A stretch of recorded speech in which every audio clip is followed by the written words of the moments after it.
اس کے بعد ایک حدیث سنا دیتا ہوں، صرف ایک حدیث پہ عمل کر لو، ساری دنیا بھی آپ کی، آخرت بھی آپ کی۔ میرے نبی نے فرمایا اربع من کن فیہ ما ضرہ ما فاتہ من الدنیا، چار باتیں مجھ سے لے لو، دنیا بھی تمہاری، آخرت بھی تمہاری۔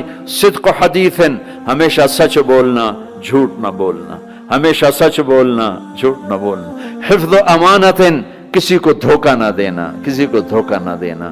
سارے ایسے ترقی یافتہ ملکوں میں ہمارے انڈیا پاکستان کے نوجوان دھوکہ دیتے ہیں لڑکیوں کو، مقامیوں کو، کہ ان سے شادیاں کرتے ہیں، پیپر بنا لیں، پیپر بنتے ہیں پھر بھاگ جاتے ہیں۔ میرے نبی کو بدنام نہ کرو، میرے نبی کو شرمندہ نہ کرو۔ ایک واقعہ لکھا ہے احسان دانش نے کہ دہلی میں جب انگریز کا راج تھا تو ایک یہ جو پک پاکٹ والا سردار تھا، اس کے آگے چیلے تھے، تو اس کا ایک چیلا، ایک شاگرد صرف 2 روپے لے کر آیا شام کو، تو اس نے اس کو پٹائی کی کہ صرف 2 روپے۔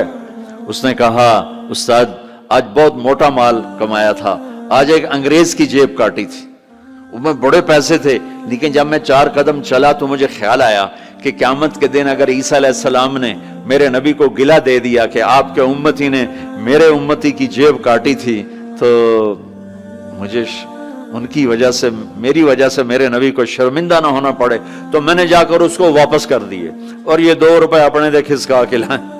تو وہ اس کا استاد بھی رونے لگا کہ بیٹا یہ 10 روپے تیرا آج کا انعام ہے، تو نے کمال کر دیا۔ تو میرے عزیزو، ایسا کام نہ کرو جس سے تمہارے نبی کو شرمندہ ہونا پڑے۔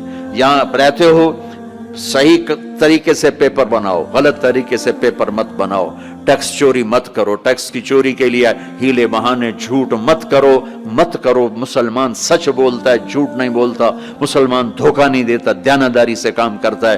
4 ٹکے بچا کر کیا کر لو گے؟ جھوٹ تمہارے چہرے کی لعنت بن جائے گا، قیامت کے دن کی سیاہی بن جائے گا۔ اور میرے نبی نے فرمایا جو دھوکہ دیتا ہے وہ میری امت سے خارج ہو جائے۔ من غش فلیس منا، جو نماز نہیں پڑھتا میری امت سے خارج ہو گیا، یہ نہیں کہا۔ جو روزہ نہیں رکھتا میری امت سے نکل گیا، یہ نہیں کہا۔ جو دھوکہ دیتا ہے میری امت میں سے نکل گیا، میری امت میں سے نہیں ہے۔ تو یہاں رہنا ہے تو سچائی کے ساتھ رہو، دیانتداری کے ساتھ رہو۔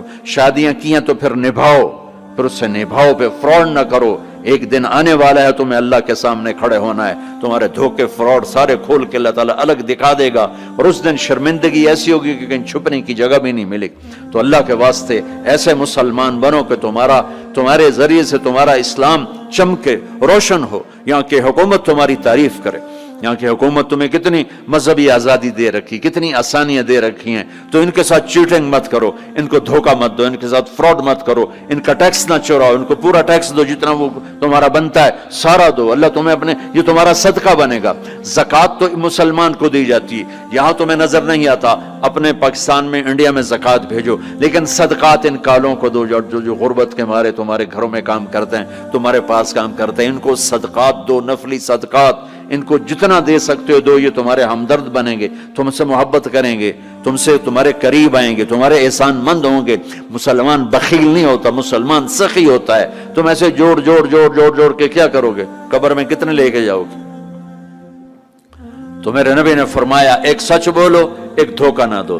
تیسرا فرمایا اخلاق اچھے کرو، حسن خلیقت، اپنے اخلاق اچھے کرو۔ اور چوتھا فرمایا عفت فی طعمت، رزق حلال کمانا، حرام نہ کمانا۔ یہاں آ کے شراب کی دکان نہ کھول بیٹھنا کہ پیسے زیادہ بنتے ہیں، آگ لگا دو اس کمائی کو جس پہ تمہارا اللہ ناراض ہو اور اللہ کا رسول ناراض ہو۔ تمہارا ایک رینڈ جو حلال کا ہے تمہارے لاکھوں حرام کے رینڈ سے زیادہ اللہ کو محبوب اور پسند ہے، اور اس میں زیادہ برکت ہے۔ حرام کھا کے نہ کوئی سکھ کی نیند سوتا ہے، نہ سو سکتا ہے۔ اللہ کو بھولا کے نہ کسی نے چین پایا ہے، نہ پا سکتا ہے۔ یہ 4 باتیں آپ لے لیں، میں لے لیں، تو ہماری زندگی یہ بھی خوبصورت، وہ بھی خوبصورت۔ سچ بولنا، کسی کو دھوکہ نہ دینا، دیانتداری، اخلاق اچھے کرنا، رزق حلال کمانا۔ حضرت سعد بن معاذ بیٹھے تھے، ہمارے نبی کی نظر پڑی ان کے ہاتھوں پر، ہاتھ بڑے سخت تھے۔ آپ نے کہا تیرے ہاتھ کیوں سخت ہیں؟ کہا جی بچوں کے لیے روٹی کماتا ہوں تو ہاتھ سخت ہو گئے۔ تو آپ نے ان کے ہاتھوں کو پکڑ کے بوسہ لیا ایسے اور فرمایا بچوں کو حلال کھلاتے جو ہاتھ ایسا ہو جاتا ہے اس پہ جہنم کی آگ حرام ہو جاتی۔ ہماری تو آپ کی کمائیوں میں سچ اور دیانتداری ہو تو اللہ کی قسم 24 گھنٹے نماز لکھی جائے گی. پانچ نمازیں نہیں لکھی جائیں گی، 24 گھنٹے کے سجدے لکھے جائیں گے. کام میں، جاب میں، شاپ میں، کاروبار میں، اپنی ملازمت میں اگر آپ سچائی اور دیانتداری والے ہو تو آپ کا ہر لمحہ خوبصورت ہے اور نماز اور بندگی ہے. اپنی فیملیز کے ساتھ رہتے ہو، ماں باپ ہیں، ان کی دعا لے لو، ان کی دعا لے لو. بیویاں ساتھ ہیں، ان کو عزت دو، احترام دو. گھر والوں کو حسن سلوک سے رکھنا یہ بہت بڑا ایمان ہے. میرے نبی نے فرمایا سب سے اعلیٰ درجے کا مسلمان وہ جو بیوی کے ساتھ اچھا سلوک کرتا. پھر آپ نے کہا میں اپنی بیویوں کے ساتھ سب سے اچھا سلوک کرتا ہوں. تو وہ ایک نوجوان میرے پاس آیا، کہنے لگا جی بیوی سے جھگڑا بہت ہوتا ہے تو مجھے کوئی تعویذ دے دو. میں نے کہا بیویوں پہ تعویذ چلتے ہی کوئی نہیں. کہنے لگا کیا کروں؟ میں نے کہا ایک طریقہ بتاتا ہوں. کہنے کہ بتائیں. میں نے کہا ہر دفعہ جب کھانے پہ بیٹھو 2-3 لقمے اپنے ہاتھ سے کھلا دیا کرو.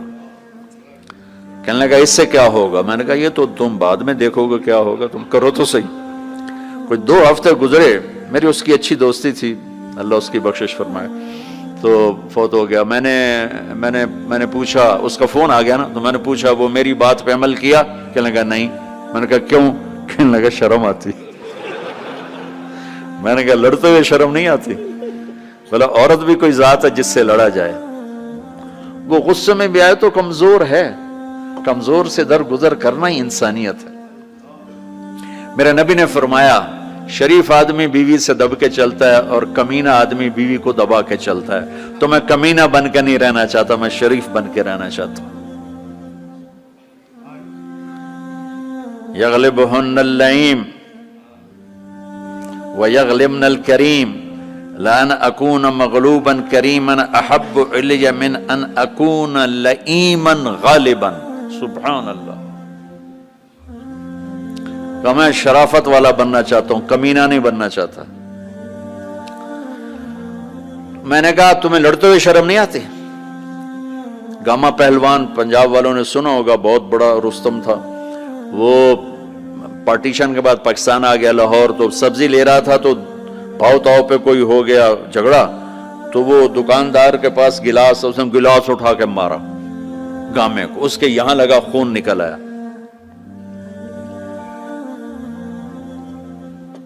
اس نے چپ کر کے پکڑی کھولی اور نیچے سے یوں اس کو لا کر باندھ کے چل پڑا. تو لوگ انہوں نے اس کو پکڑ لیا، پہلوان جی اے ماڑا جا بندہ تو انہوں مار گیا، تُسے انہوں آکھی کچھ نہیں، تُسے تو پہلوان. کہنے لگا ماڑے نو مار دیا شرم آتی ہے. وہ کہنے لگا کمزور کو مارتے ہوئے شرم آتی. تو عورت پہ ہاتھ اٹھانا یا گالیاں دینا، اس کے ماں باپ کو گالیاں دینا، یہ تو جانوروں کا کام ہے، انسانوں کا کام تو نہیں ہے. میں نے کہا کر اور مجھے بتا. کوئی 2 گھنٹے بعد اس کا فون آیا کہ مولانا صاحب کمال ہو گیا. میں کیا ہوا؟ کہ میں نے اس کے منہ میں لقمہ ڈالا، وہ منہ تھے کھلے رہ گئے، منہ کھلے رہ گیا. مجھ سے کہنے لگی تو خود تو کر نہیں سکتا، کس نے تمہیں یہ سکھایا ہے؟ کس نے سکھایا؟ اس نے کہا مجھے مولوی طارق جمیل نے سکھایا. انہوں نے ایسے چولی اٹھا لی. اللہ مولوی طارق جمیل اور اس کے بچوں کا بھلا کرے جس نے تمہیں انسان بنایا. اپنے گھروں کو آباد کرنا ہے تو اخلاق اچھے کرو، بول میٹھا کرو. بچے ساتھ ہیں ان کو محبت سے لے کر چلو. آپ ایسے دیس میں ہو جہاں ہمارا دینی ماحول نہیں ہے، آپ کو بنانا پڑے گا. اور دینی ماحول بنانا ماشاءاللہ بہت مسجدیں دیکھیں، مدرسے دیکھے، بہت خوشی ہوئی، لیکن ماحول بنانے کے لیے کچھ اور بھی ہے. محبت دو. علماء سے کہتا ہوں آپس میں پیار و محبت کی فضا قائم کرو. شدت پہ نہ چلو، نرمی پہ چلو، فتوے بازی پہ نہ چلو، محبت سے چلو. اختلاف رائے کرو، پر اختلاف رائے کو کفر تک پہنچا دینا، حرام تک پہنچا دینا، یہ اہل علم کا کام نہیں ہے. اہل علم ہوتے ہیں جو حلیم ہوتے ہیں، وقور ہوتے ہیں، اور وہ درگزر کرنے والے ہوتے ہیں، محبت کرنے والے ہوتے ہیں، معاف کرنے والے ہوتے ہیں، برداشت کرنے والے ہوتے ہیں. چھوٹی چھوٹی باتوں پہ فتوہ بازی اس سے بچو. اللہ تعالیٰ نے جو ہمیں یہ تبلیغ کا کام دیا ہے، اس میں آپ سب سے نیت کرواتا ہوں کہ 4 مہینے لگانے کی ساری نیت کر لو. کرتے نا نیت انشاءاللہ. اور چھوٹی سی تشکیل کرتا ہوں کہ ہر مہینے 3 دن آپ لگا لیا کریں. اللہ کا فضل ہے، تبلیغ کا کام تو ہر جگہ ہو رہا ہے. اب ہر مہینے صرف 3 دن جانا شروع کریں. جنید جمشید مرحوم کو میں نے یہ کہا تھا کہ تو 3 دن لگانا شروع کر. وہ کہنے لگا میں تو ناچتا ہوں، سٹیج پہ گاتا ہوں، میں 3 دن لگاؤں گا، کیسے لگاؤں گا، میں ادھر یہ کرتا ہوں، ادھر تبلیغ کروں. میں نے کہا یہ تیری ڈوز ہے، دوا ہے، تو دوا شروع کر، صحت ہو جائے گی. 97 کی یہ بات ہے. اس نے بات پلے باندھ لی. ہر مہینے 3 دن لگا لیتا جب کراچی میں ہوتا. جب نہیں ہوتا تھا تو پھر نہیں ہوتے تھے. جب کراچی میں ہوتا تو 3 دن. 97 98 99 2000 اور 2001 میں 4 مہینے کے لیے نکل گیا. تو آپ سب مجمع ماشاءاللہ نوجوانوں کا ہے، 3 دن لگاؤ گے، ٹھیک ہے نا. اور اگر کوئی اس مجمع میں کسی سے ناراض ہے تو اٹھنے سے پہلے ہی اس کو معاف کرے. اگر یہیں موجود ہیں تو گلے لگے، اور وہ موجود نہیں ہے تو وہاں جا کے اس کے گلے لگ جائے اور اس سے معافی مانگ لے. معافی مانگو گے اللہ آپ کو معاف کرے گا. کسی 2 مسلمان کا آپس میں بائیکاٹ نہیں ہونا چاہیے. کسی 2 مسلمان کا آپس میں بول چال بند نہیں ہونا چاہیے. بیوی سے ناراضگی ہو تو بیوی سے صلح. پتہ کیا نتیجہ نکلتا ہے؟ جب آدمی بیوی سے صلح کرتا ہے تو اللہ اس پر اتنا خوش ہوتا ہے ان کے پچھلے سارے گناہ معاف کر دیتا. تو سارے بھائی نیت کرتے ہو نا، لگاؤ گے نا 3 دن. بھائی دعا کے بعد نکلنا ہوگا تو بھائی مسافر 2 گھنٹے میں نے آپ کے ساتھ بات کی ہے تو میں روبوٹ تو نہیں ہوں نا، میں بھی اب تھک چکا ہوں. تو بھائی مسافر نہ کرنا. مسافر اتنے رش میں مسافر کرنے بھی نہیں چاہیے. بس زبان سے آپ سلام کو میں جواب دوں گا. درود شریف.